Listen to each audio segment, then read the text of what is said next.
Hi everyone, welcome to the lecture number 10 of unit number 2 vector integration. In this lecture we are going to discuss the last topic of this unit, Gauss divergence theorem. The statement of the theorem is, it states that the surface integral of the normal component of a vector point function f bar over a closed surface S. So it is a surface integral of a normal component.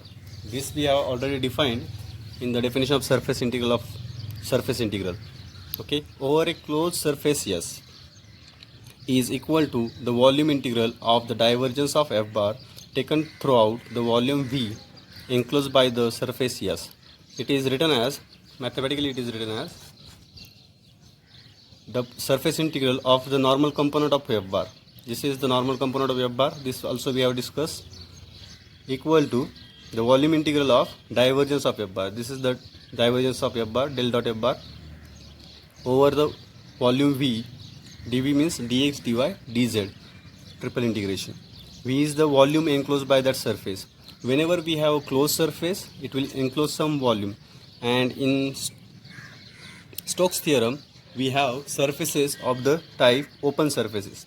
So the one example of open surface that can be taken for understanding as a glass in which we drink water.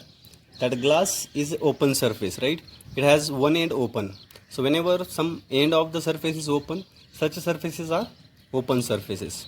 Okay, and closed surfaces, we can take example of a ball, right? Or instead of ball you can say brick, right? The brick is closed from all the side, okay, and it encloses some volume. Okay, there are some, and it has a closed surface, means all the surfaces, all the sides of the brick are closed. Or you can take example of cube also.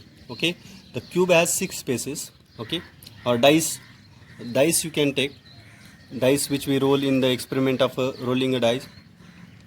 That dice is also closed from all 6 sides, right? And that surfaces, that six faces of the dice enclose some volume, right? So whenever we have closed surfaces, definitely it will enclose some volume.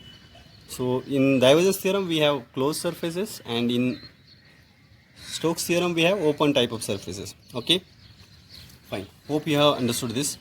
Now I have taken one example. Here also I have drawn one cylinder. This cylinder is having 3 surfaces, okay, S1, S2, S3, two circular surfaces at the top and bottom, and one curved surface S2. Okay, and it is a closed surface, right? So this end of the cylinder is not open. If it is a pipe, then it will have open end. Okay, but this is a cylinder, it is closed from both the ends. Okay, now if you want to apply the divergence theorem for this particular cylinder, here S is the entire closed surface. So here for this cylinder, the total surface is the combination of 3 different surfaces, S1, S2 and S3. So your integral on the left will be equal to 1 integral over S1 plus second integral over S2 plus integral over S3. Now whenever we have such 3 different surfaces of, if your total surface is made up of 3 different surfaces, then your surface integral on the left will get split into 3 parts, and it total of these 3 surfaces enclose the volume V. Okay, that will be equal to the triple integral over that volume of divergence. Now here I have not written the f bar dot n cap and del dot f bar. Okay, but just I want to clear the idea about the surface integral and volume integral. What type of surfaces, how you have to do the integration of surface, and how you have to do the integration of volume. On the right we'll have it will not get split, because all the surfaces constitute only single volume, but surfaces may be different. For means your total surface may be combination of different surfaces, some plane surfaces, some curved surfaces, like that. Okay, so whenever we'll have different surfaces in the example, we'll accordingly split that surface integral on the left. Fine. So this is how you can apply divergence theorem in examples. Now we are going to start with the examples so that you will get more idea about it. So first example is evaluate double integral over S of this f bar dot ds bar, which is a surface integral we have to evaluate, where S is the surface of the sphere x square plus y square plus z square equal to 16. So it is a sphere centered at origin of radius 4.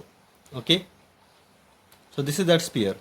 Now the surface of the sphere means surface of the sphere is a single sphere. Okay, a single surface, sorry, it is not a combination of different surfaces. Means this S is the surface of the sphere, means it is a single surface. S means total surface of the sphere. Okay, it is not it don't have some plane surfaces or some inclined surfaces. Okay, it is just a single surface, and it total this surface is closed. Okay, if you consider a ball, it has only one curved surface and that surface is closed, and it encloses some volume, right? Now we are going to solve this double integral with the help of divergence theorem, and that is the only option we have. Okay, because it is a closed surface and it encloses some volume, therefore we have to apply divergence theorem only.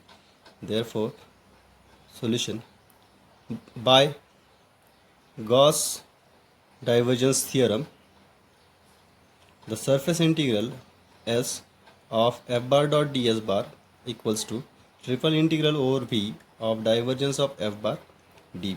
Give this equation number 1. Now here the value of f bar is x cube I plus y cube j plus z cube k cap, right?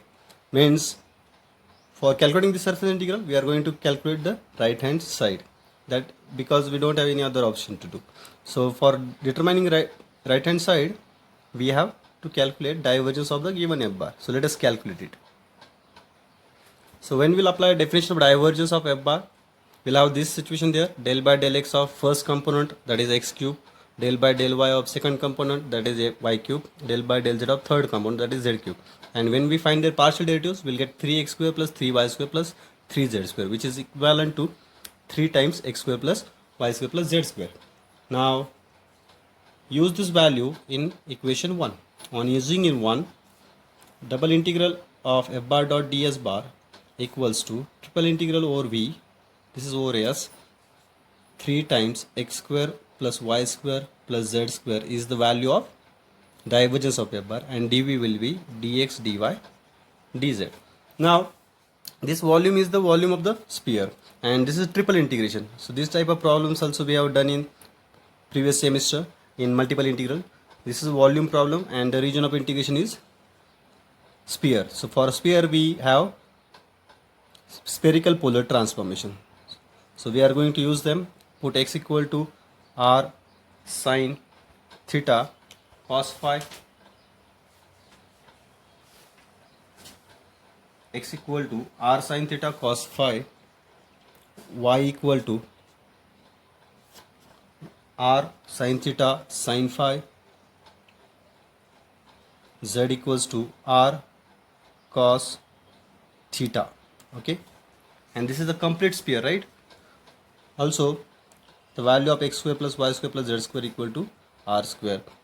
Then dx dy dz is, this value also we know, it is r square sin theta dr d theta d phi. And the limits we need, there are 3 variables. R, the limits of r is 0 to radius, right? Radius of this sphere is 4. Then theta, for complete sphere, theta varies from 0 to pi, and phi varies from 0 to 2 pi. So these things we know, right? On using in equation 2, you can say to this, the right hand side will be, there are 3 integration, one with respect to r 0 to 4, one with respect to theta 0 to pi, and one with respect to phi 0 to 2 pi. Now substitute the value 3 times x square plus y square plus z square, this value is equal to r square for this transformation. So it will be 3 times r square, dx dy dz is r square sin theta dr d theta d phi. Now here we have all the limits constant and the variables are separable, means the terms of r, theta and phi are separated. So we can separate all the three integrals. First I will write the integration with respect to r, and the terms of 3 is a constant. Terms of r are r raised to 4 dr. Second integral theta 0 to pi. The term of theta is sine theta with respect to theta. And third is 0 to 2 pi. The only term of phi is d phi. So calculate these three times. This will be r raised to 5 by 5. Limit is 0 to 5. Integration of sine theta is minus cos theta. Limits are 0 to pi. Integration of d phi is phi. Limit is 0 to 2 pi. Now substitute upper and lower limit. We'll get 3 into 4 raised to 5 by 5. If you put upper limit, it will be plus 1. For lower limit also it will be plus 1 plus 1, and this will be 2 pi. Okay, simplify it further. 3 into, this is plus 2, 2 into 2 4, 4 into 3 12, 12 into 4 raised to 5 pi by 5, and finally you'll get this as 12,288 pi divided by 5. This will be the final answer. Okay, and the left hand side is what? Double integral of f bar dot ds bar, which is your x cube I plus y cube j plus z cube k dot ds bar. So this is how one can evaluate the surface integral. Now one problem for homework I will give. You try to complete that at home. Before homework problem, one more problem I will do on sphere. Evaluate the surface integral, double integral over s of this f bar dot ds bar, where s is the surface of the sphere, x square plus y square plus z square equal to a square, in the positive octet. Okay, means we just have to consider the part of this sphere in the positive octet, right? And that is nothing but the surface of s. Now if we draw that sphere in the positive octet, it will look like this. Okay, it will have total 4 surfaces, 3 plane surface and 1 curved surface, and that curved surface lies in the positive octant. Okay, positive octant means where x, y, z are positive, and these plane surfaces, this s2, s1, s3 are the plane surfaces in yz, xz and xy plane respectively. Okay, so means there are this total surface, closed surface, made up of 4 different surfaces. Therefore from figure and by Gauss divergence theorem, total surface integral, in Gauss divergence theorem we have total surface integral equal to the volume integral, whatever volume that surfaces encloses. So there are total, one more I forgot, total 4 surfaces are there. So it will be double integral of over s curved surface f bar dot ds bar, then s over s1 over s2 and over s3 equal to volume integral, and this over s is asked to calculate. Okay, that is the surface in the positive octant, the part of the sphere in the positive octant. Okay, over that this we have to evaluate. So for evaluating this we have to calculate this and this, total 4 integrations we have to calculate. But if you see s1, s2, s3, they are the similar surfaces. Okay, because of the symmetry, means if we calculate over one of the surface out of s1, s2, s3, whatever integral we'll get, to that integral we will multiply by 3. So that will give us all the addition of these 3 integrals. Okay, in that way we are going to calculate, means we are not going to calculate over s1, s2, s3, we'll calculate over 1 out of 2 out of 3, and then we'll multiply it by 3. Because of symmetry they will be similar, and the right hand side also will calculate, then finally we'll get this value. So let us start the calculation for S1. Okay, first surface, or we'll calculate it in xy plane. So we evaluate over S2 first. Okay, consider, so this is the double integral over S2 f bar dot ds2 bar, which is same as f bar dot n cap ds2. Okay, the ds2 bar can be written as n cap ds2, where n cap is the unit outward normal to the surface S2. I have written here the value of f bar and its dot product with n cap. N cap is what? Minus k cap. Okay, why it is minus k cap? if you consider the surface S2, the outward normal in outward direction to this surface S2 is negative z axis, which is in the downward direction, and the vector representing negative z axis is minus k cap. Okay, fine. Therefore the value of n cap is minus k cap. Now after taking dot product of this f bar with minus k cap, we'll get this, and ds2 is dx dy because it is in the xy plane. This surface is in the xy plane, therefore ds2 is dx dy. So after taking dot product, we'll get this quantity minus double integral x square y square dx dy. Now we are integrating over this s2 only, so this is of this type. If we consider the part in xy plane, it will look like this. Okay, s2, which is a part of the circle, right? It is a part of the circle, and the equation of this circle is x square plus y square equal to a square. It is of radius a, right? So as it is a part of the circle, so we'll use the polar transformation of circle. So x equal to r cos theta, y equal to r sin theta, dx dy is r dr d theta. Limits of r 0 to radius is a, and theta, it is just 1/4 of the circle, so theta will be 0 to pi by 2.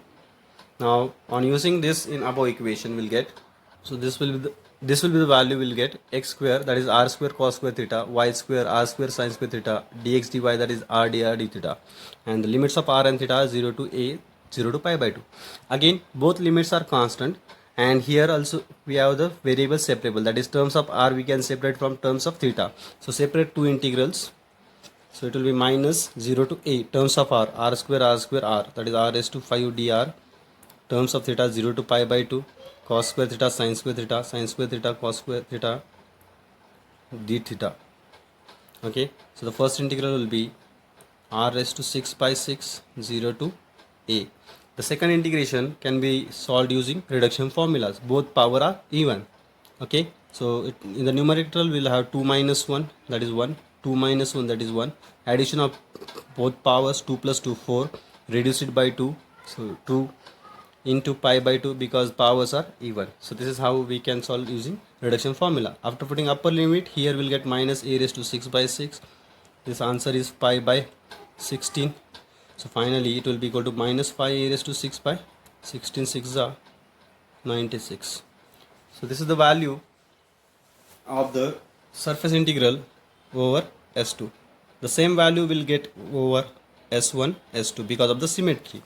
Therefore the double integral over S1 f bar dot ds2 bar is equal to double integral over S3 f bar dot ds2 bar this is ds1 bar, this is ds3 bar, also equals to minus pi a raised to 6 by 96. Now the divergence, the volume integral we are going to calculate. Third one, del dot f bar.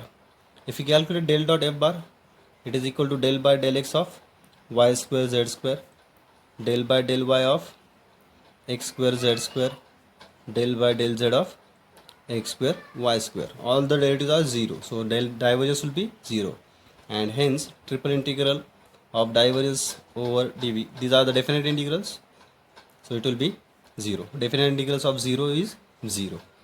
Now on using in 1 all the above values, we'll get the required surface integral over S f bar dot ds bar, plus we have integral over S1, which is minus pi a raised to 6 by 96, over S2 also minus pi a raised to 6 by 96, over S3 also minus pi a raised to 6 by 96, and the right hand side is equal to 0. After transforming all this on the right hand side, we'll get double integral over S f bar dot ds bar equals to 3 times this, so which will be equal to my plus pi a raised to 6 by 36. Sorry, it is pi a raised to 6 by 32. Means it is 3 times, so 96, 3 by 96, 1 by 32. After transforming this, we'll get this answer, which is the required integral. Final answer is pi a raised to 6 by 32. So this is how you can do when the surface is made up of different surfaces, and if it is single surface, directly you can evaluate that integral. Now one problem of this type I will give for practice. You try to complete this at home. So this is the example of homework. Evaluate double integral f bar dot ds bar, where f bar is this yz I plus xz j plus xyk, where s is the part of the surface of the sphere x square plus y square plus z square equal to 1, which lies in the first octant. So this is like previous example. First octant means positive octant. Okay, positive octant part you consider like previous example. Radius of the sphere is 1. Final answer is 3/8. So in coming lectures we are going to do more examples on divergence theorem. Hope you have understood this theorem. Okay, thank you so much.